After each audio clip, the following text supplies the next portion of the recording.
You can be intelligent, kind, and still feel socially invisible. Meanwhile, others somehow connect naturally without even trying very hard.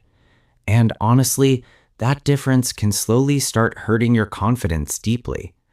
You replay conversations later, wondering whether you sounded awkward again yesterday. You think everyone noticed your nervousness even when nobody actually did. What most people don't realize is something psychologically quietly happening underneath everything. The problem usually isn't your personality, humor, intelligence, or overall value. The hidden pattern is how fear changes your social behavior automatically. And once that pattern begins, loneliness slowly feeds itself continuously. Most people think friendship depends completely on charisma and natural extroversion skills. But real connection often depends on emotional safety and relaxed presence instead. Humans constantly read tiny emotional signals without consciously realizing they're doing it. Your brain notices tension before your words even fully reach somebody else. And socially anxious people usually become extremely aware of themselves during conversations. They monitor every sentence while speaking instead of naturally experiencing interactions fully. Am I talking too much right now? Did that joke sound strange or embarrassing? Do these people secretly dislike me already? That constant self-monitoring splits your attention into multiple exhausting directions simultaneously. Part of you speaks while another part constantly judges your performance internally. And here's what actually happens when your brain enters that survival mode. You stop expressing yourself naturally because everything suddenly feels emotionally dangerous. Your laughter becomes controlled, your reactions become smaller, your energy changes completely.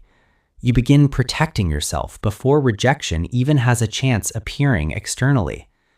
The strange paradox is that protection slowly blocks genuine human connection entirely, because friendship requires emotional openness, not perfect social performance every interaction.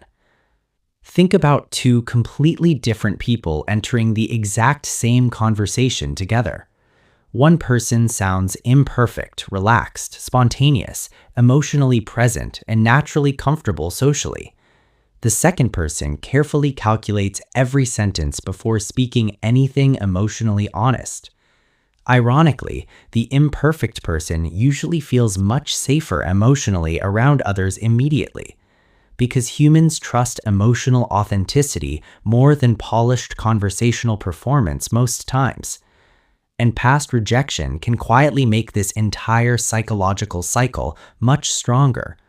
Your brain starts predicting embarrassment before interactions even fully begin socially anymore.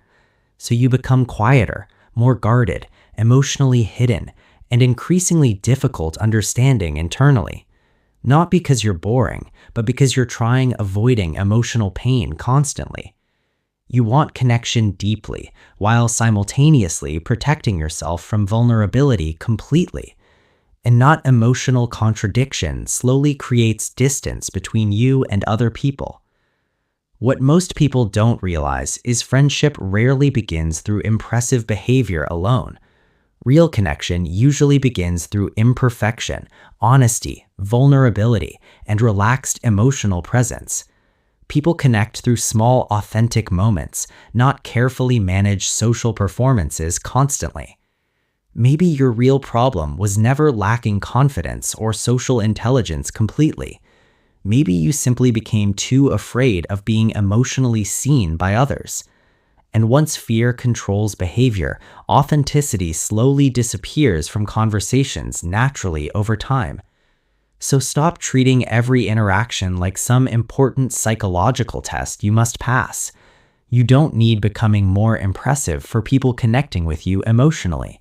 You probably need becoming less afraid of showing your genuine personality consistently. Because connection never begins through perfect versions people carefully create for others. It begins when somebody finally sees something emotionally real inside you instead. And strangely, that's usually when real friendship finally feels natural again. If this gave you clarity, subscribe to Thought Margin for weekly psychological insights.